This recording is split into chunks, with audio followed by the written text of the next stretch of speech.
নমস্কার প্রিয় ছাত্রছাত্রী ও বন্ধু বান্ধবীরা, সকলকে অনেক অনেক স্বাগত আমার চ্যানেলে। আমি Dipankar Barman, Indian railway train manager.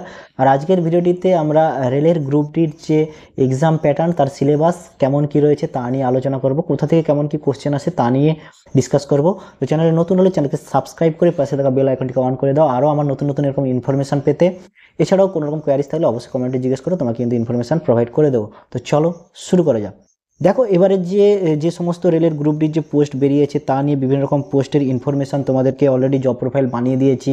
Post preference কেমন কি রাখবে তা নিয়েও ইনফরমেশান দিয়ে দিয়েছি। পুরো ডিটেলস যতটা সম্ভব ইনফরমেশান প্রোভাইড করে দিয়েছি। যাও চ্যানেলে যাও, চেক আউট করো যদি ভিডিওটি দেখতে চাও। তো এই ভিডিওতে যদি রেলের যে গ্রুপ ডি হয় তার যে ওভারঅল তোমার সিলেবাস, এক্সাম প্যাটার্ন কেমন কী হয় তা নিয়ে যদি ডিসকাস করি। দেখো, রেলের সিবিটি একটাই এক্সাম হয়, 100 নাম্বারের। তোমার 90 মিনিটে করতে হয়। তার মধ্যে তোমার 25 নাম্বার রয়েছে জেনারেল সায়েন্স থেকে, 25 নাম্বার কিন্তু ম্যাথ থেকে রয়েছে, আর 30 নাম্বার রয়েছে রিজনিং থেকে।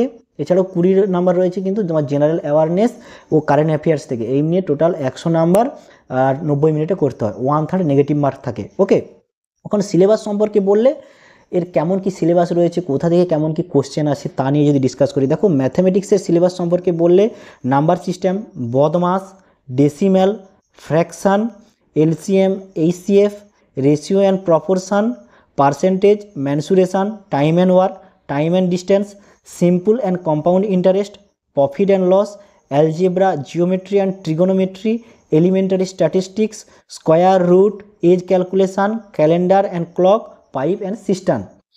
এরপর যদি আমরা রিজনিংয়ের সিলেবাস সম্পর্কে জিজ্ঞেস করি, মানে বলি যে রিজনিংয়ের সিলেবাস কী কী রয়েছে।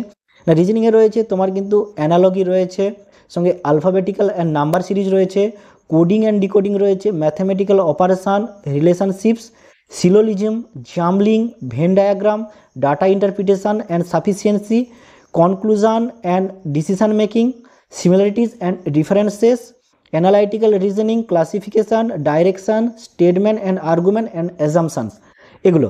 এছাড়াও জেনারেল সায়েন্স থেকে কেমন কোশ্চেন রয়েছে না, জেনারেল সায়েন্স থেকে কিন্তু তোমার ফিজিক্স, কেমিস্ট্রি, বায়োলজির মাধ্যমিকের যে স্ট্যান্ডার্ড, সেই স্ট্যান্ডার্ড থেকেই কিন্তু কোশ্চেন আসবে। দেখো, মাধ্যমিকের স্ট্যান্ডার্ড মানে এই নয় যে বেঙ্গলি মিডিয়ামের যে তোমার সিলেবাস হয় তা নয়। ইংলিশ মিডিয়ামের যে সিলেবাস হয়, এনসিআরটির যে সিলেবাস, তার যে মাধ্যমিক লেভেলের যে তোমার সিলেবাস, তা সেখান থেকে কিন্তু কোশ্চেন আসবে।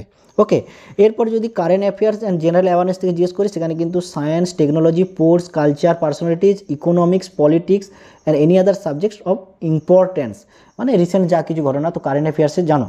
তো ওভারঅল এই সমস্ত সিলেবাসের উপর এক্সাম ক্লিয়ার করার পর, একটাই এক্সাম, সেটা ক্লিয়ার করার পর তোমাদের কিন্তু ফিজিক্যাল এফিসিয়েন্সি টেস্ট হবে। দেখো, অনেকের মধ্যে একটা কনফিউজ থাকে, দাদা 30% তো লেখা আছে পাস মার্ক।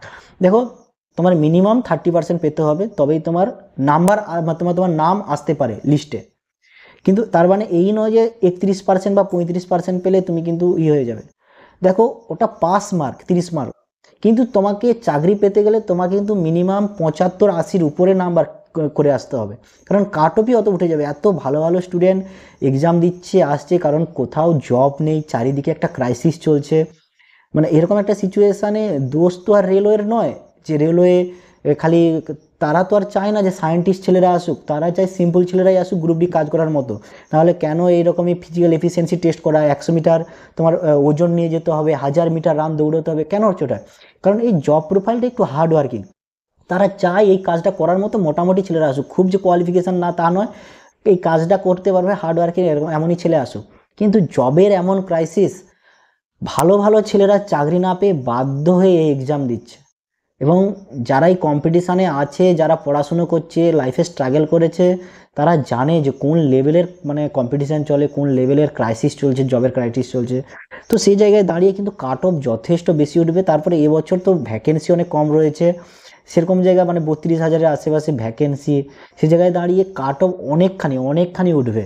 আর অনেক ভালো ভালো ছেলেরাও আসছে। তো ধরে রাখো মোটামুটি জেনারেলদের কাট অফ ওই 80-85 ধরে রাখো, টার্গেট রেখে সেভাবেই প্রিপারেশান নাও।